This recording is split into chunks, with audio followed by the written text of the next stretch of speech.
Когда жители отдаленной деревни недалеко от Арктики замечают странный айсберг, плавающий в воде, они проявляют любопытство и заинтригованы. Но когда они замечают что-то неожиданное на его поверхности, они бледнеют от шока. Каждую весну в маленькую рыбацкую деревушку Фейриленд из Арктики приплывают огромные айсберги. Вид этих плавучих гигантов всегда был источником удивления и гордости для жителей. Трудно отвести взгляд, когда эти огромные глыбы льда начинают проплывать рядом с деревней. Поэтому, когда один из самых больших айсбергов сезона начал спускаться из Арктики и двинулся вдоль берега, местные жители и туристы прекратили свои повседневные занятия, чтобы полюбоваться им. Лед был ослепительно белым, и какое-то время все смотрели на него сквозь пальцы, щурясь от ослепительного света, который он излучал под лучами полярного солнца. Но потом кто-то вскрикнул от удивления. Все повернулись к Мэри, деревенской цветочнице. В свободное время она была заядлой орнитологиней и никогда не выходила из дома без бинокля, поэтому раньше всех смогла заметить странные очертания айсберга. Мэр Адриан Кавано всю жизнь жил в Фейриленде. Он был в авангарде усилий сообщества по развитию айсбергового туризма. Высокий, приветливый мужчина, лет 50 с небольшим, Адриан был известен своей преданностью деревне и способностью сплотить сообщество в трудную минуту. Когда он заметил, что его односельчане расстроены, он немедленно помчался на берег, чтобы выяснить, что происходит. Когда подошла его очередь смотреть в бинокль, он тоже не смог удержаться от сдавленного крика. Существо на вершине айсберга не было ни птицей, ни забытой удочкой. На самом деле это была семья белых медведей. Когда разнесся слух об айсберге с белыми медведями, Адриан быстро взял инициативу в свои руки. Он сразу понял, в чем дело. Он стоял с краю толпы и оценивал ситуацию острым взглядом. Жители деревни обратились к нему за советом. Они доверяли его руководству. Под руководством Адриана они начали обсуждать возможные способы оказания помощи. Когда начали формироваться планы, жители волшебной страны продемонстрировали солидарность, которая всегда отличала их деревню. Майор Адриан Кавано, обладающий природными лидерскими качествами, быстро организовал более тщательный осмотр айсберга. Жители деревни собрали бинокли, несколько самых отважных рыбаков подготовили свои маленькие лодки к осторожному путешествию. Рыбак по имени Том был первым добровольцем. Его лодка, крепкое судно под названием «Моряк», была хорошо оборудована для плавания по ледяным водам. Рядом с ним были молодой биолог по имени Шторм и пара молодых рыбаков, готовых помочь. Группа медленно тронулась в путь. Судно направлялось по холодной воде к возвышающемуся айсбергу. Приблизившись к айсбергу, они подняли бинокли, чтобы рассмотреть его получше. Айсберг навис над ними. Его зубчатые вершины блестели в лучах раннего утреннего солнца. Вода вокруг была пугающе спокойной. Единственными звуками были плеск волн, а корпус и отдаленные крики морских птиц. Шторм первой заметила белых медведей. «Вот они», – прошептала она, указывая на выступ на полпути к вершине айсберга. Самка белого медведя была узнаваема безошибочно. Ее массивная фигура словно защищала двух маленьких медвежат. Они прижались к матери и смотрели по сторонам широко раскрытыми любопытными глазами. Было ясно, что они инстинктивно понимали свое затруднительное положение. Если бы медведица была одна, она вполне могла бы доплыть до безопасного места, но с медвежатами этот путь к спасению был для нее недоступен. Том выровнял лодку, и все по очереди наблюдали за медведями в бинокле. Зрелище было душераздирающим. Белые медведи оказались на мели. Жители деревни знали, что медведям грозит серьезная опасность, если айсберг продолжит дрейфовать и таять. На берегу люди с нетерпением ждали новостей. Когда лодка вернулась, Том и Шторм быстро поделились своими наблюдениями. Шторм подтвердила, что это определенно самка белого медведя с 2 медвежатами. Похоже, они застряли на айсберге. Нам нужно найти кого-то, кто мог бы им помочь. Жители деревни были глубоко обеспокоены. Белые медведи были редким явлением в их водах, и присутствие медвежат делало ситуацию еще более напряженной. Оставить медведей на произвол судьбы было невозможно. Им нужно было действовать, и быстро. Мэр Кавано созвал совещание, чтобы обсудить дальнейшие шаги. Были подготовлены лодки, собраны необходимые припасы. Цель была ясна – спасти белых медведей до того, как айсберг растает еще больше. Решимость жителей была сильна, а их коллективный дух сиял вовсю. По мере того, как жители готовились к спасательной операции, становилось все более очевидным, что ситуация была ужасной. Первоначальная оценка Шторма была верной. Айсберг быстро таял. С каждым часом куски льда откалывались и уносились в море. Насест белого медведя с каждой минутой становился все меньше и неустойчивее. Шторм снова выступила вперед. Белые медведи сильны и могут быть непредсказуемы, особенно когда чувствуют угрозу, объяснила она. Нам нужен план, который удерживал бы нас на безопасном расстоянии, а их направлял бы в безопасное место. Том предложил идею. Мы могли бы использовать наши лодки, чтобы создать барьер и подвести айсберг ближе к берегу. Как только он окажется на мелководье, мы сможем найти способ выманить медведей на сушу. Мэр Кавано задумчиво кивнул. Идея была рискованной, но это был лучший вариант. Местные рыбаки, которые всю свою жизнь бороздили эти воды, были первыми, кто вмешался. Том добровольно предоставил свою лодку и опыт. По его словам, мы знаем эти воды лучше, чем кто-либо другой. Мы позаботимся о том, чтобы медведи оказались в безопасности. Шторм взял на себя координацию плана спасения.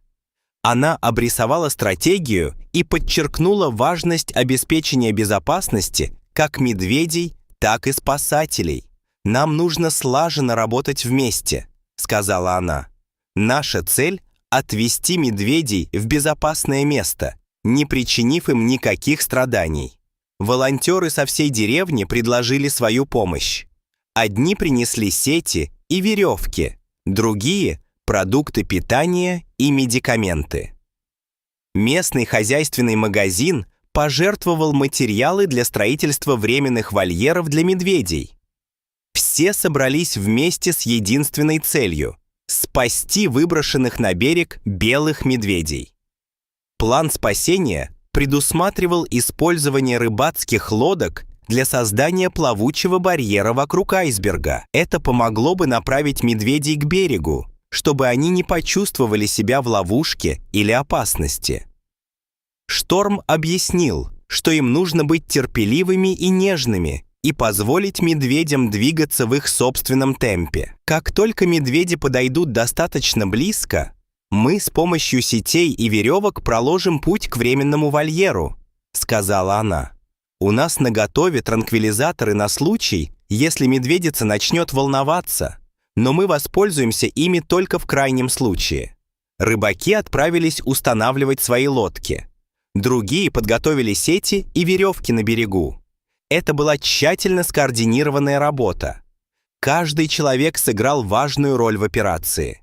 Другие лодки заняли свои места и окружили айсберг полукругом. Остальные лодки последовали их примеру. Медленно, осторожно они начали подталкивать айсберг к берегу. Белые медведи почувствовали движение и забеспокоились, но жители деревни сохраняли спокойствие и неуклонность. На берегу шторм, и волонтеры подготовили ограждение на тропинке. Они разложили сети и веревки и обеспечили медведям свободный и безопасный маршрут.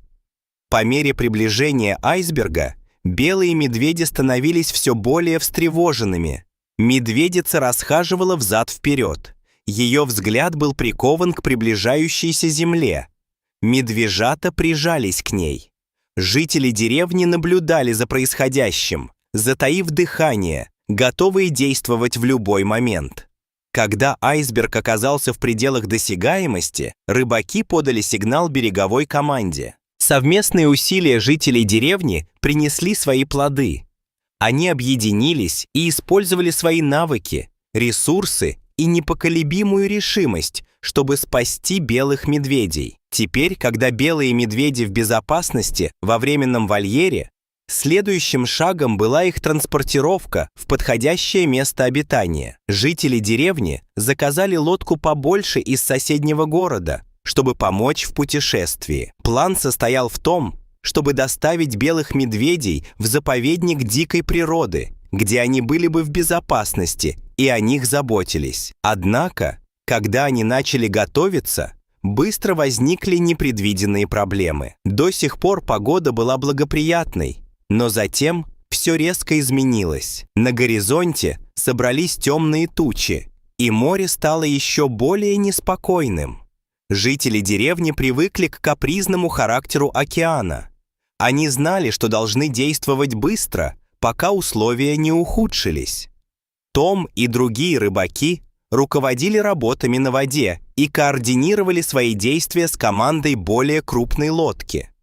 Неспокойное море затрудняло маневрирование, и связь между лодками стала затруднительной. Волны разбивались о корпуса и заставляли лодки поменьше опасно раскачиваться. Как только они начали закреплять ограждение на лодке побольше, одна из сетей порвалась. Медведица почувствовала нестабильность обстановки. Она заволновалась и начала расхаживать по вольеру. Шторм быстро подала сигнал команде. Нам нужно успокоить ее, прежде чем она попытается сбежать. Шторм схватила пистолет с транквилизатором.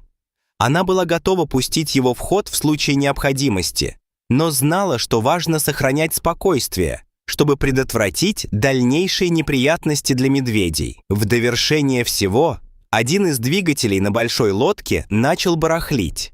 Экипаж лихорадочно работал, чтобы диагностировать и устранить проблему. Без полной мощности было бы практически невозможно ориентироваться в бурлящих водах. Часы тикали, и шторм приближался. Том и другие рыбаки использовали свои лодки поменьше, чтобы закрепить ограждение и не дать ему уплыть, пока команда лодки побольше разбиралась с неисправностью двигателя. Жители деревни на берегу с тревогой наблюдали за происходящим. Чувство единства и командной работы было сильнее, чем когда-либо. Казалось, прошла целая вечность, прежде чем двигатель снова заработал, и сетка была закреплена. Жители деревни знали, что не могут позволить себе терять концентрацию. Они вместе преодолели все препятствия и знали, что достигли чего-то экстраординарного. Новость об экстраординарной спасательной операции быстро распространилась. Она привлекла внимание средств массовой информации как местных, так и международных. Журналисты и съемочные группы прибыли в маленькую деревню. Всем не терпелось запечатлеть героические усилия местных жителей. История о том, как сплоченная группа жителей деревни объединилась, чтобы спасти выброшенных на берег белых медведей, была трогательной и вдохновляющей. Были опрошены мэр Эдриан Кавано, Том, Шторм и другие ключевые фигуры. Их рассказы подчеркивали командную работу и решимость, которые сделали возможным спасение. Жители деревни поделились своим опытом, подчеркнув коллективные усилия и глубокое чувство ответственности, которое они испытывали по отношению к оказавшимся в беде животным. Шторм страстно говорил о важности сохранения природы и той роли, которую сообщества играют в защите дикой природы. Жизнь — это спасение показало, чего мы можем достичь, когда объединяемся ради общей цели, сказала она. Это напоминание о том, что каждое действие, каким бы незначительным оно ни было, может существенно изменить ситуацию. Освещение событий в СМИ вызвало волну позитивного внимания к Фейриленду. Раньше деревня была известна в основном своей рыбалкой и айсберговым туризмом. Теперь он известен своим состраданием и стойкостью. Пожертвования и поддержка поступают со всего мира для финансирования заповедника дикой природы и других местных природоохранных мероприятий. Когда волнение по поводу успешного спасения начало улегаться, стало известно неожиданное открытие, которое придало истории глубоко личный оттенок. Пожилой рыбак по имени Сэмюэль прожил в волшебной стране всю свою жизнь. Однажды вечером, когда ажиотаж в средствах массовой информации утих, он тихо подошел к Шторм и мэру Кавано. На обветренном лице Сэмюэля отразились узнавание и ностальгия. Он рассказал о своей поездке на рыбалку много лет назад. Во время поездки он встретил одинокого белого медведя, когда плыл по ледяным водам далеко от деревни. Медведь, которого, как он теперь полагал, они только что спасли, застрял на небольшом ледяном потоке. Сэмюэл разделил с животным короткий, но трогательный момент, предложив ему немного своего улова, прежде чем оно уплыло прочь. Слезы наполнили глаза Сэмюэля, когда он говорил: «Я никогда не забывал ее», — сказал он. Его голос дрожал от волнения. Видеть ее снова, с ее детенышами, и иметь возможность помочь на этот раз — это значит больше, чем... Я могу сказать, жители деревни были тронуты рассказом Сэмюэля. Они осознали всю глубину его связи с белым медведем. Эта эмоциональная связь подчеркнула важность их спасательной миссии и выявила глубокие, часто невидимые связи между людьми и дикой природой. Успешное спасение стало не просто триумфом для деревни. Для Сэмюэля это было очень значимое событие, свидетельствующее о неизменном духе сострадания и заботы, присущем волшебной стране. Белые медведи, которых теперь благополучно перевезли в заповедник дикой природы, хорошо адаптировались к новой среде обитания. Шторм постоянно информировала жителей деревни об их успехах.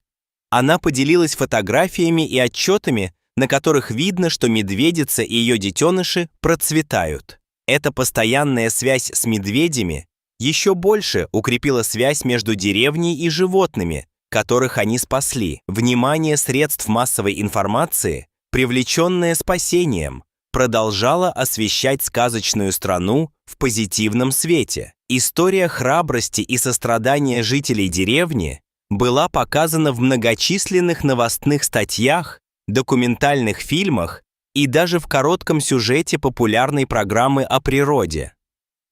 Туристы стекались в деревню не только ради айсбергов, но и для того, чтобы узнать о вдохновляющей истории этого сообщества. Приток посетителей способствовал росту местной экономики и открыл новые возможности как для бизнеса, так и для местных жителей. Пожертвования стали поступать, что позволило сообществу финансировать различные экологические инициативы. Были созданы лучшие условия для наблюдения за дикой природой и спасения людей. Шторм возглавил эти усилия. Она работала рука об руку с жителями деревни, чтобы волшебная страна оставалась убежищем как для людей, так и для животных. По вечерам, когда солнце садилось за спокойные воды, жители деревни часто собирались на берегу. Айсберг, который когда-то вызывал дурные предчувствия, в конечном итоге вылился в трогательную историю о единстве и стойкости. У вас есть история о спасении дикой природы, которая изменила судьбу всех участников? Расскажите нам об этом в комментариях, мы будем рады услышать.